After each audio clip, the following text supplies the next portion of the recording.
അതാണ് കാരണം ശ്രീ ബൈജു തിട്ടാല നമുക്ക് അറിയാം ഈ ആക്രമണത്തെ ലോകരാജ്യങ്ങളെല്ലാം അപലപിച്ചിരുന്നു. നമ്മൾ ഏതാണ്ട് എല്ലാ ലോക നേതാക്കന്മാരുമായും പ്രധാനമന്ത്രിയും പ്രതിരോധ മന്ത്രിയും ആഭ്യന്തരമന്ത്രിയും അടക്കം സംസാരിച്ചിരുന്നു, കാര്യങ്ങൾ ബോധ്യപ്പെടുത്തിയിരുന്നു. പക്ഷെ അപ്പോഴും പ്രത്യക്ഷമായ ഒരു പിന്തുണ ആ രാജ്യത്തിൻ്റെ നമുക്കറിയാം, എല്ലാവർക്കും അറിയാവുന്ന കാര്യമാണ്. പാകിസ്ഥാന്റെ പിന്തുണയില്ലാതെ ഇങ്ങനെ ആക്രമണം കശ്മീരിൽ നടക്കില്ല. ഡൊണാൾഡ് ട്രംപ് പോലും ഇത്തരം കാര്യങ്ങളിൽ സംസാരിക്കുമ്പോൾ അപലപിക്കുന്നതിനപ്പുറം ആ രാജ്യത്തിൻ്റെ പേരെടുത്ത് പറഞ്ഞ് അവരെ ഓൺ ചെയ്യാൻ തയ്യാറാകുന്നില്ല. എത്രത്തോളം സൗഹൃദത്തിലാണ് ഇപ്പോൾ ഇന്ത്യയും അമേരിക്കയും എന്നുള്ള അറിയാവുന്നതാണ്. അത്തരത്തിലൊരു ട്രംപിൻ്റെ രീതി അനുസരിച്ച്, പുതിയ രീതി അനുസരിച്ച് യുദ്ധം ആഗ്രഹിക്കുന്നില്ല. പല രാജ്യങ്ങളുമായി ബന്ധപ്പെട്ട യുദ്ധങ്ങളിലെ മീഡിയേഷനാണ് ഇപ്പോൾ അദ്ദേഹത്തിൻ്റെ പ്രധാനപ്പെട്ട പരിപാടി. ഇവിടെയും അങ്ങനെ പ്രതീക്ഷിക്കണോ? ഇന്ന് ഇപ്പോൾ അമേരിക്കയുടെ പ്രസ്താവന വന്നിരിക്കുന്നത് രണ്ടുപേരും ഈ കാര്യത്തിൽ സംയമനം പാലിക്കണം എന്നുള്ളതാണ്. അങ്ങനെ മതിയോ? അങ്ങനെ നോക്കിക്കണ്ടാൽ മതിയോ ട്രംപിനെ പോലെ ഇന്ത്യയുമായി സൗഹൃദമുള്ള ഒരു നേതാവ് ഈ പ്രശ്നത്തെ? രഞ്ജിത്ത്, ഈ പ്രശ്നം ഇപ്പം ഉദാഹരണമായിട്ട് ഈ അറ്റാക്ക് ഉണ്ടായപ്പോൾ തന്നെ കൃത്യമായ ലോകരാജ്യങ്ങളെല്ലാം അതിനെ വളരെ സീരിയസ് ആയി കണ്ടം ചെയ്യുകയും ആ ഹൊറിഫിക് ആക്ടാണ് ഈവൻ പാർലമെന്റിൽ പോലും, ബ്രിട്ടനിൽ പാർലമെന്റിൽ പോലും അതിനെ കൃത്യമായി അഡ്രസ്സ് ചെയ്യുകയും അത് അൺഅക്സെപ്റ്റബിൾ ആണ് എന്നുള്ള രീതിയിൽ പറയുക തന്നെ ചെയ്തു. പക്ഷെ നമ്മൾ അതിന്റെ സെക്കൻഡ് സ്റ്റേജിലേക്ക് വരുമ്പോൾ ഈ ഒരു ലോക നേതാക്കളും ഈ ഒരു സിവിലിയൻ ഡെത്തിനെ അല്ലെങ്കിൽ സിവിലിയൻ അതിബ്രൂട്ടലായി പീഡിപ്പിക്കുന്നത് അല്ലെങ്കിൽ സിവിലിയൻസ് ഇൻവോൾവ് ആകുന്നതിൽ ഒരു ലോക നേതാക്കളും ഇതിൽ അതിന് യുദ്ധത്തിന് സപ്പോർട്ട് ചെയ്യും അല്ല യുദ്ധം എൻഡോഴ്സ് ചെയ്യുന്നുള്ള കാര്യത്തിൽ എനിക്ക് സംശയമുണ്ട്. അതായത് നമ്മൾ കണ്ടു ഇപ്പോൾ ഉദാഹരണമായിട്ട് ഇപ്പം മറ്റേ യുക്രൈനിൽ നടക്കുന്നത്, അതുപോലെ പാലസ്തീനിൽ നടക്കുന്നത്, ഇതിലൊക്കെ ഇപ്പം ഇന്നിപ്പം അവിടെ മറ്റേ ഹേഗില് ഹിയറിംഗ് നടന്നുകൊണ്ടിരിക്കുകയാണ്. അപ്പോൾ എത്ര നമ്മൾ ഇത് ഒരു കാരണവശാലും അക്സെപ്റ്റ് ചെയ്യാൻ പറ്റില്ലാത്തൊരു കാര്യമാണ് എന്നുള്ള കാര്യത്തിൽ ലോക നേതാക്കൾക്കൊന്നും തന്നെ യാതൊരു സംശയവുമില്ല.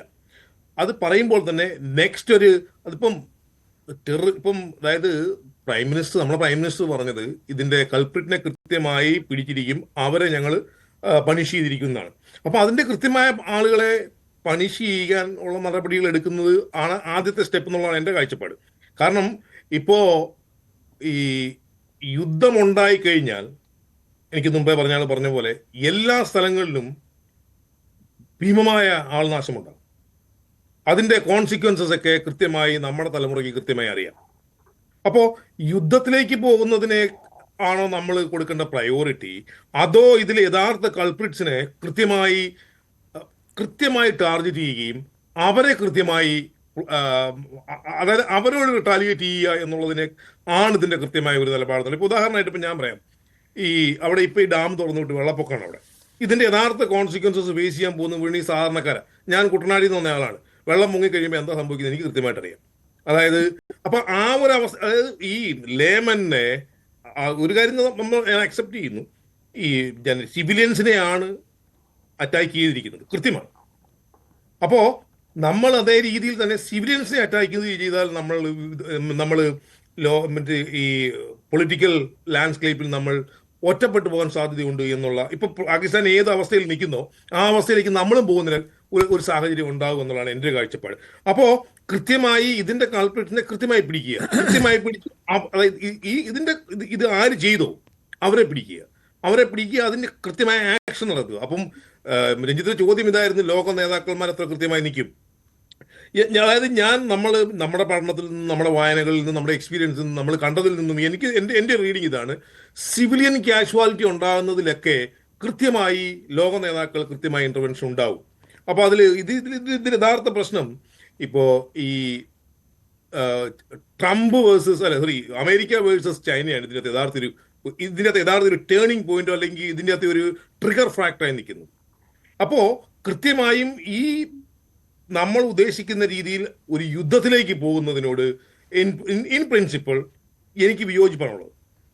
അത് പറയുമ്പോൾ തന്നെ ഇതിന്റെ കൾപ്രിറ്റ്സിനെ കൃത്യമായ ആളുകളെ തെരഞ്ഞു പിടിച്ച് അവരെ പണിഷ് ചെയ്യേണ്ടത് അത്യാവശ്യവുമാണ്. അതിന് ലോകരാജ്യങ്ങൾ നിൽക്കും എന്നുള്ളതാണ് എൻ്റെ കൃത്യമായ ഒരു റീഡിങ്. അപ്പോൾ ഉദാഹരണമായിട്ട് ഇപ്പം നമ്മളിപ്പം ഈ റഷ്യ യുക്രൈൻ വാർ മാത്രം നോക്കിയാൽ മതി. ഇപ്പോൾ ഞങ്ങളിവിടെ ഈ യു കെയിലൊക്കെ പല സ്ഥലങ്ങളിൽ ഞങ്ങൾ ഈ യുദ്ധത്തിനെതിരെ ഡെമോൺസ്ട്രേഷൻ നടത്തുകയും പ്രൊട്ടസ്റ്റ് നടത്തുകയൊക്കെ ചെയ്തിട്ടുണ്ട്. അപ്പോൾ അങ്ങനെ രീതിയിലുള്ള ഒരു പബ്ലിക് ഒപ്പീനിയൻ പെട്ടെന്ന് നമുക്കെതിരെ വരാൻ സാധ്യതയുണ്ടോ എന്നുള്ളതാണ് എൻ്റെ ഒരു സംശയം. കാരണം ഇപ്പൊ ഉദാഹരണമായിട്ട് ഇപ്പം ഈ അവിടെ നമ്മൾ ഈ ഡാമിൽ അവിടെ വെള്ളപ്പൊക്കമാവുന്നു, ഞാനിപ്പോൾ ഇവിടെ ഒരു ന്യൂസിൽ വായിച്ചാണ്. അപ്പം ഇതിൽ അഫക്റ്റ് ചെയ്യാൻ പോകുന്നത് തീരെ വണറബിൾ ആയ സെക്ഷൻസ് ഓഫ് ദ സൊസൈറ്റി ആയിരിക്കും. അപ്പൊ അതിൽ കൃത്യമായി ഒരു യുദ്ധം എന്നതിനേക്കാൾ ഉപരി നമ്മൾ യഥാർത്ഥത്തിൽ ഈ ആക്ട് ചെയ്തിരിക്കുന്ന ആളുകളെ, അല്ലെങ്കിൽ അവർക്ക് നേതൃത്വം കൊടുത്ത ആളുകളെ കൃത്യമായി പണിഷ് ചെയ്യുക. അതാണ് നരേന്ദ്രമോദി പറഞ്ഞിരിക്കുന്നത്. അതിനെയാണ് വേൾഡ് ലീഡേഴ്സ് എൻഡോഴ്സ് ചെയ്തിരിക്കുന്നത്. തീർച്ചയായും അതാണ് കഴിഞ്ഞ കുറേ ദിവസങ്ങളിലായി അതിനുള്ള ശ്രമത്തിലാണ് നമ്മൾ എന്നതും വളരെ പ്രധാനപ്പെട്ട ഒന്നാണ്. ശ്രീ ഷിനാസ്